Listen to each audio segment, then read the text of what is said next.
Every vaccine you've ever received, every cancer treatment you've ever heard of, virtually every major medical breakthrough in the last 70 years has one thing in common. Its foundation lies in a hidden, unethical truth. We are talking about HeLa cells, the most famous and widely used cell line in scientific history. You've heard the name in biology class, perhaps, but you were never told the full story. Because the existence of these immortal cells, which have generated billions of dollars in profit and revolutionized medicine, is rooted in a profound act of theft and systemic racism against a black woman named Henrietta Lacks. This isn't just about a medical procedure. This is about a human being whose body was commodified without consent, whose cells were harvested without her knowledge, and whose family was left in poverty while the scientific community built an empire on her genetic material. The story of Henrietta Lacks isn't just a footnote in medical history. It is a chilling indictment of how the American healthcare system, from its very inception, has exploited and profited from black bodies, all while maintaining a facade of detached, ethical, scientific progress. The cells are immortal. The injustice is undeniable. The year was 1951. Henrietta Lacks, a poor tobacco farmer and mother of 5 from rural Virginia, sought treatment at the Johns Hopkins Hospital in Baltimore, one of the few hospitals at the time that provided medical care to poor black residents. She had a devastating diagnosis, an aggressive form of cervical cancer. While she received treatment, a surgeon took 2 small samples of her tissue, one from her healthy tissue and one from the tumor. This was done without her knowledge, without her permission, and without any discussion of future research, a practice that was regrettably common in that era, particularly at hospitals serving marginalized and poor communities. At that time, scientists around the world were frantically searching for a cell line that could survive and reproduce indefinitely outside the human body. Every sample taken from any patient quickly died. Henrietta's cells, however, were different. When her samples reached the lab of researcher George Otto Gay, they did something miraculous. They didn't die. They reproduced with impossible speed, doubling every 24 hours. They were immortal. Guy quickly realized he had struck scientific gold. He named the cells HeLa, using the first 2 letters of Henrietta's first and last names. But while the cells were immediately shipped out to labs around the world, starting a medical revolution, Henrietta Lacks herself passed away just 8 months later, unaware that her cellular contribution would become the very foundation of modern biology. This is the point of no return. In the hospital room, Henrietta Lacks was a patient. In the lab, she became a commodity. Her cells, now property of science, were sent into orbit, tested against radiation, used to develop the polio vaccine, and utilized in countless experiments that won Nobel Prizes and generated unimaginable profits.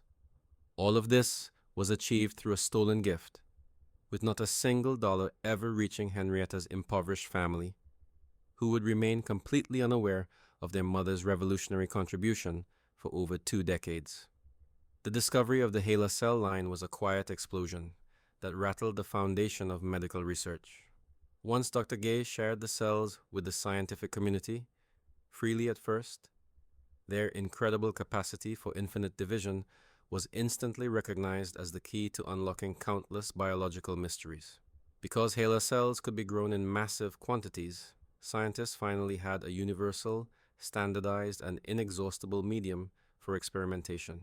Within a few short years, HeLa cells became the cornerstone of virology. They were absolutely crucial for Jonas Salk's groundbreaking development of the polio vaccine, leading directly to the eradication of the disease in many parts of the world. Later, these cells became fundamental to understanding the mechanics of cancer, mapping the human genome, and testing the safety of new drugs, cosmetics, and chemicals. Entire biotech companies were eventually founded with the sole purpose of growing, processing, and distributing HeLa cells, creating a massive, multi-billion-dollar commercial industry. The stunning ethical breakdown lies in the simultaneous silence and systemic exploitation. While Henrietta Lacks' cells were literally saving the lives of millions globally and generating massive private profits, her surviving family, her children, were living in deep poverty, unable to afford basic health insurance, and completely oblivious to the fact that their mother was the unsung, essential foundation of this global scientific empire. The medical establishment had quietly transformed a black woman's biological material into one of the most valuable resources on the planet, all while successfully erasing her name from the public narrative and hiding the origin of their wealth. The Great Deception finally began to unravel more than 20 years after Henrietta's death. In the 1970s, as medical research became more complex and scientists needed genetic samples from Henrietta's family to better understand and control the now ubiquitous HeLa cells, researchers finally contacted the Lacks family. They were approached under false pretenses, with the family mistakenly believing they were being tested for the same cancer that killed Henrietta. The truth was devastating. Henrietta's husband and children, many of whom had never even heard of their mother's revolutionary cell line, learned that a part of her, the immortal cells, was living, thriving, and generating billions of dollars in profit in labs all over the world. The profound irony was agonizing. While the world's most sophisticated medicine owed its existence to Henrietta Lacks, her children and grandchildren could not afford to see a doctor or purchase simple medications. They were denied access to the very healthcare system their mother's stolen body had made possible. This discovery ignited a fierce, decades-long battle for recognition and compensation. The Lacks family never sought to stop the science. They simply asked for the dignity and justice that had been stripped from their mother. Their struggle became the ultimate test case. Could the legal system, the same system that historically failed black citizens, correct an ethical wrong of this magnitude? The answer, time and again, was no. No financial compensation has ever been mandated for the family, demonstrating that the foundation of medical progress in America remains deeply rooted in unacknowledged theft and legalized exploitation. The ethical fallout from the HeLa story continues to shame the scientific and legal establishment to this day. Following years of public pressure, litigation, and the powerful publication of Rebecca Skloot's book, The Immortal Life of Henrietta Lacks, the National Institutes of Health, NIH, eventually made a symbolic concession in 2013. They created the HeLa Genome Data Access Working Group, which included 2 members of the Lacks family. This group was given a limited power to decide who could access the full genetic sequence of the HeLa cells. However, this was a minor victory focused on data access, not justice. Crucially, the NIH and major pharmaceutical and biotech corporations unanimously refused to acknowledge any financial obligation to the Lacks family. Their argument remains chillingly detached. Once tissue is removed from a person's body and modified or grown in a lab, it becomes an unidentifiable or non-personal biological product, meaning the original source has no ownership rights.